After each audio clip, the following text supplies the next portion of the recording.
Argentina faces their biggest tactical decision heading into the 2026 World Cup, and it has nothing to do with defense or midfield. Two world-class strikers are competing for one starting position alongside Lionel Messi, and choosing between Julián Álvarez and Lautaro Martínez could determine whether Argentina defends their title or crashes out early. Messi turns 39 when the tournament kicks off in June 2026, which makes this his final shot at glory.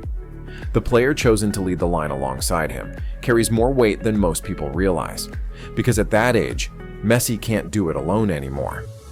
We're breaking down this debate using what both players have actually delivered on the pitch, not reputation or potential. Who are we comparing? 25-year-old Julián Álvarez plays for Atletico Madrid after Manchester City sold him in August 2024 for up to 95 million euros, their record departure fee.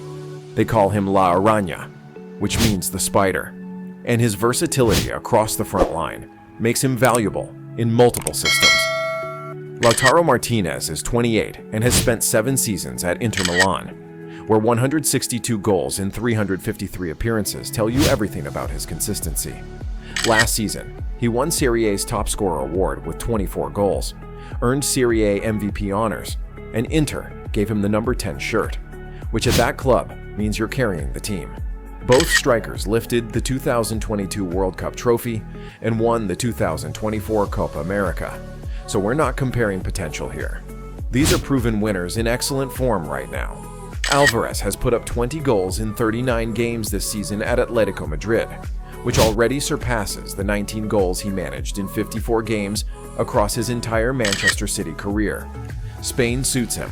Lautaro's sitting on 18 goals split between club and country this season, with 7 of those coming in 14 Serie A matches. January 2025 brought his first Champions League hat-trick against Monaco, and by April, he'd reached 150 goals for Inter Milan, while becoming the first player to score for them in 5 consecutive Champions League matches. Both strikers are performing at elite level, but their paths to this point couldn't be more different. The 2022 World Cup story. Qatar 2022 tells us everything about this decision, so let's go back there. Lautaro Martínez started as Argentina's preferred striker when the tournament began, getting the nod for the first 2 group stage matches. Argentina's opening game against Saudi Arabia ended 2-1 in one of the biggest World Cup upsets ever recorded, and Lautaro had 2 goals ruled out for offside that ESPN described as efficiently taken before the flag went up.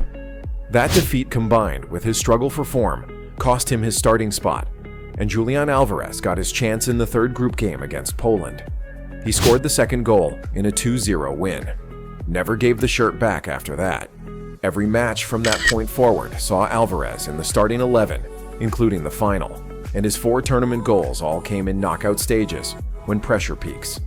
The round of 16 against Australia brought 1 goal, then December 13th arrived with the semi-final against Croatia, where he scored twice. Al Jazeera called him and Messi predators working in partnership, and coach Lionel Scaloni said afterward that Julián played brilliantly, not just because of the goals, but because he worked so hard helping against Croatia's 3 midfielders, adding that at his age, it was normal to want to conquer the world. The World Cup final against France saw Álvarez play all 90 minutes in regulation before Argentina won 4-2 on penalties after a 3-3 draw. Lautaro's tournament went completely differently. 7 total appearances with only 2 starts, and 0 goals across the entire competition. One moment stands out though. The quarterfinal against the Netherlands went to penalties after a 2-2 draw, and Lautaro stepped up to take one. ESPN wrote that merely having the guts to step up at a time like that was an act of valor, and blasting his kick home as if he never held the slightest doubt was almost superhuman, despite the fact that nothing, absolutely nothing, had gone right for him in the tournament until that point. Extra time in the World Cup final brought Lautaro onto the pitch as Álvarez's replacement, so he was there when Argentina won the shootout. The hierarchy after 2022 seemed obvious. Álvarez starts, Lautaro backs him up. Then 2024's Copa America flipped everything. The 2024 Copa America redemption. Summer 2024's Copa America completely rewrote the narrative between these two. Lautaro Martínez won the Golden Boot with 5 goals. But here's what makes it remarkable. Only 2 starts in Argentina's 6 matches. 3 of his 5 goals came after entering as a substitute. The opening match against Canada saw him start and score Argentina's second goal in a 2-0 win. Then the Chile game brought him off the bench to score the only goal in a 1-0 victory. Peru was next in the group stage, where he started again and scored both goals in a 2-0 win. And the quarterfinal against Ecuador saw him substitute in to score another vital goal. July 14, 2024, brought the final at Hard Rock Stadium in Miami, where Argentina faced Colombia. Messi had been substituted off in the 66th minute with an ankle injury, and the match dragged into extra time at 0-0. The 112th minute arrived with Lautaro Martínez, who'd entered as a substitute, scoring the winner on a breakaway following a turnover. And NBC News reported that the competition's leading scorer with 5 goals blasted a shot past Colombia goalie Camilo Vargas. Argentina's 16th Copa America title set a record, and Lautaro topped the scoring charts. His 5 goals equaled the most scored by an Argentine player in a single edition of Copa America in the 21st century, matching Lionel Messi from 2016 and Juan Román Riquelme from 2007. Julián Álvarez competed in that same Copa America, starting several matches and finishing with 2 goals, and he also represented Argentina at the 2024 Summer Olympics. The numbers paint the picture clearly. World Cup 2022 saw Álvarez score 4 and Lautaro score 0. Copa America 2024 saw Lautaro win the Golden Boot with 5 goals, while Álvarez managed 2. Both players proved they can perform on the biggest stages, just in completely different ways. What makes them different? These 2 strikers have profiles that couldn't be more different, and understanding those differences explains why this decision torments Scaloni. Julián Álvarez never stops running off the ball and leads aggressive pressing that suffocates opponents. The 2023-24 season at Manchester City saw him record 18.2 pressures per 90 minutes, landing him in the top 5% of forwards in that category, while averaging 2.8 defensive actions per 90 minutes and covering 10.5 kilometers per match. Work rate doesn't tell the whole story, though. His technique and vision allow quick passes and one-touch football that breaks down compact defenses. His first touch stays incredibly composed and always intentional, and tight spaces don't bother him because his dribbling creates opportunities where none should exist. Versatility might be his greatest asset. Center forward, second striker, right winger, attacking midfielder, Álvarez can play any of them, and Pep Guardiola deployed him all across the front line at Manchester City. That flexibility gives coaches options other strikers can't provide. Lautaro Martínez operates as a completely different type of player. Quick and agile with dribbling skills that complement prolific goal scoring, his positioning in the box sits at elite level. Physical strength and aerial prowess make him dangerous in the air despite standing just 1.75 meters tall, which catches defenders off guard. This season's finishing numbers back up the eye test. Serie A has him scoring 0.59 goals per 90 minutes, and his non-penalty expected goals per 90 reaches 0.63, landing him in the 99th percentile of Serie A players. When Lautaro gets a chance in the box, the ball ends up in the net. Youth saw him play as a defender before switching to forward, and he's named Radamel Falcao as one of his influences, which explains the instinct for positioning. Club level this season shows Álvarez with 20 goals in 39 games for Atletico Madrid, a rate of 0.51 goals per game, while Lautaro has 18 goals split between Inter Milan and the national team at about 0.5 goals per game at club level. The statistics sit remarkably similar, which means the choice isn't about who's scoring more. It's about who fits better with the system and with Messi. Scaloni's system and the Messi factor. Understanding who fits better requires understanding Lionel Scaloni's tactical approach, because this decision lives or dies on how the striker complements the system. Scaloni turned 47 this year and took over Argentina in 2018, then led them to 3 consecutive major tournament victories while winning the Best FIFA Men's Coach Award in 2022. His coaching record speaks loudly, but what's more impressive is how he's adapted tactics to extract the best from his players, rather than forcing players into rigid systems. Multiple formations flow through his approach, with primary setups including 4-3-3, 4-4-2, 4-2-3-1, and variations that shift mid-match depending on what the game demands. Tactical analysis describes his approach as starting with a base 4-4-2 that transforms into an asymmetrical 4-3-3 or 4-2-3-1 when Argentina control possession. Build-up play starts low in a 1-4-3-3 shape featuring a back four, one defensive midfielder, two number 8s, and three forwards, then transforms higher up the pitch into a 1-3-2-5 with a back three, two holding midfielders, two attacking midfielders, and three forwards pushing opponents back. Pressing comes aggressively from Scaloni's teams, and tactical analysis reveals his instructions include not hesitating to foul when necessary. Opponents launching long direct passes trigger Argentina to drop their pressing and maintain a fairly low defensive line instead.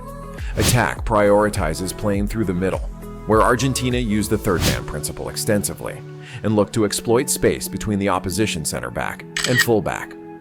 Width comes primarily from fullbacks pushing high, with one fullback usually pushing forward to create a back three, while the structure stays very narrow, without traditional wingers. The 2022 World Cup final revealed Scaloni's tactical thinking when he shared his approach to defending Kylian Mbappé, saying the idea was that every time Mbappé received the ball, one or two players had to be close, because a star player like him cannot have even a meter of space. He added that the idea was preventing Mbappé from getting the ball looking forward, because as fast as he is, if he's playing backward, they immediately had to pressure him, so he had to turn around. This reveals something that matters for our striker debate. Scaloni expects his forwards to defend, to pressure, and to close down space relentlessly. Álvarez's work rate becomes especially valuable in this context. Lionel Messi adds another layer to the decision. 39 years old in 2026 means Messi won't be pressing for 90 minutes or making constant runs anymore. He'll operate as the playmaker and creator, dropping deep to collect the ball and orchestrate attacks, while conserving energy for moments that matter most. Scaloni's entire tactical philosophy has been built around getting the best out of Messi while reducing his athletic demands, and ESPN captured this perfectly by writing that the golden rule of football is that stars shine brightest when the collective balance of the side is right, and the man responsible for surrounding Messi with the best, most coherent team of his long international career is rookie coach Lionel Scaloni. The striker playing alongside Messi needs to do several things simultaneously. Make runs in behind when Messi drops deep, create space by pulling defenders away, cover the defensive work that Messi can't do anymore, and stay in sync with Messi's movement and decision-making without constant verbal communication. Álvarez has proven he can do this since playing together for Argentina, starting in 2021, and Al Jazeera described them as predators working in partnership at the World Cup. Álvarez knows when to make runs, Messi knows where Álvarez will be, and that chemistry was built over time, then tested on the biggest stage imaginable. Lautaro brings something different to the equation. His finishing is more clinical, his movement in the box is superior, and when chances come, he's more likely to bury them. Game time with Messi in the starting 11 hasn't reached the same level though. Goal.com's analysis from June 2025 stated that up front, Lionel Messi and Julián Álvarez are expected to be undisputed starters, while Lautaro Martínez will be confident of making the starting lineup as well. That suggests the plan might involve playing all three together, which would require a formation shift. Could Scaloni play both strikers alongside Messi? His tactical flexibility suggests it's possible. A shift from 4-3-3 to 4-4-2 or 4-3-1-2 could accommodate Álvarez's work rate, Lautaro's finishing, and Messi's creativity all at once, giving Argentina multiple threats that opponents can't neutralize with one defensive adjustment. The question remains though, if only one can start, who gets the nod? Let's lay everything out plainly. Julián Álvarez, at 25 years old, is putting up 20 goals in 39 games this season at Atletico Madrid, started the 2022 World Cup final, and scored 4 knockout stage goals, added 2 goals at the 2024 Copa America, plays across the entire front line with genuine versatility, sits in the top 5% of forwards for pressing stats, and has established chemistry with Messi that was tested and proven in Qatar. Lautaro Martínez, at 28 years old, has 18 goals this season between club and country. Mental strength by scoring a vital penalty in the shootout against the Netherlands. Both are in excellent form right now, and both deserve to start. The decision comes down to what Argentina needs more in different scenarios. Elite opposition requires defensive work rate, pressing intensity, and a striker who can cover ground for 90 minutes while allowing Messi to conserve energy. Álvarez provides all of that, and he's proven he can deliver in knockout matches when pressure peaks and margins shrink to nothing. Defensive teams require clinical finishing, someone who can convert the limited chances that come in tight matches, and movement in the box that drags defenders out of position and creates space for others. Lautaro provides that, and his record as a super sub shows he can change games in 30 minutes against tired defenders. The smart money says Scaloni starts Álvarez and uses Lautaro off the bench, not because Lautaro is worse, but because that combination has worked. Álvarez provides the foundation for 60 or 70 minutes. Then Lautaro comes on against tired defenders with fresh legs and a point to prove. Lautaro's Copa America performance proves he's elite in that role. Álvarez can drift wide or drop deep. Lautaro stays central. Messi operates between the lines. That could work against certain opponents. A World Cup knockout match changes everything, though. Quarterfinal, semifinal, final. The safest bet is Álvarez starts, and Lautaro provides impact off the bench. Argentina don't have a striker problem. They have a striker luxury. 2 world-class number 9s, both in form, both capable of winning matches. Most countries would kill for this dilemma. 2026 is Messi's last dance, and Scaloni's job is surrounding him with the right pieces. What we've seen at the 2022 World Cup and the 2024 Copa America, combined with their different strengths and how they fit the system, makes the answer clear. Álvarez starts, Lautaro finishes. Argentina have a genuine chance to defend their title.